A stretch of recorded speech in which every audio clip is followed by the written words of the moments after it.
बातमीपत्राच्या सुरुवातीला मोठी बातमी समोर येते। स्थानिक निवडणुकांसंदर्भात सुनावणी आता शुक्रवारी होणार आहे। राज्य निवडणूक आयोगाच्या चुकांमुळे निवडणुकांवर टांगती तलवार असल्याचं पाहायला मिळतंय।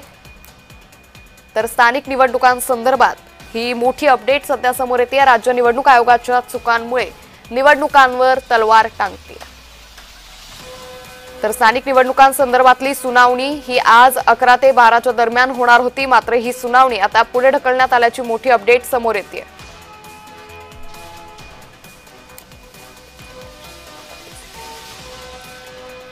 तर स्थानिक निवडणुकीसंदर्भात सुनावणी आता शुक्रवारी होणार असल्याची मोठी अपडेट समोर येते। या संदर्भात ओबीसी नेते मृणाल ढोले पाटील सध्या आपल्यासोबत जोडले गेलेत।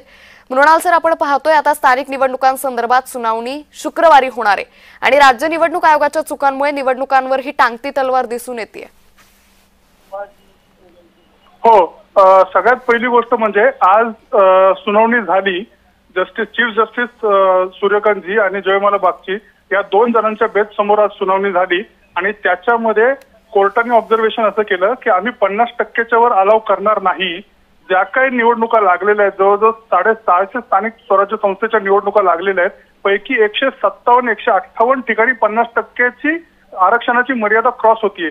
तर त्या संदर्भात आमची काही हरकत नाही। ज्या ठिकाणी आरक्षणाची मर्यादा क्रॉस होतीये त्याच ठिकाणी तुम्ही निवडणुका टाळू शकता, पण बाकी सगळ्या ठिकाणी निवडणुका घ्यायला आमची हरकत नाहीये।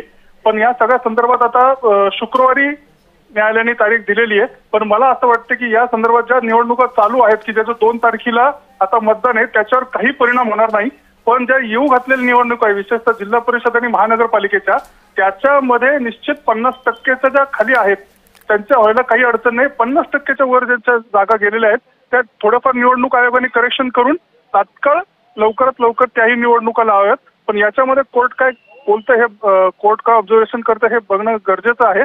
त्यामुळे आता जे काय होईल ते शुक्रवारी होईल।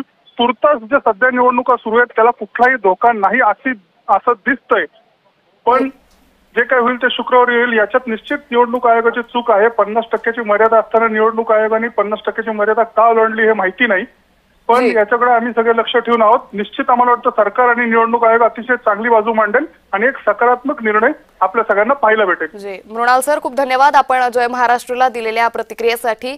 त्यामुळे आता शुक्रवारच्या होणाऱ्या सुनावणीत नेमकं काय होतं हे पाहणं अतिशय महत्त्वाचं ठरणार आहे। तर स्थानिक निवडणुकांसंदर्भात अतिशय महत्त्वाची अपडेट समोर येते। तर स्थानिक निवडणुकांसंदर्भातील सुनावणी आता शुक्रवारी होणार आहे।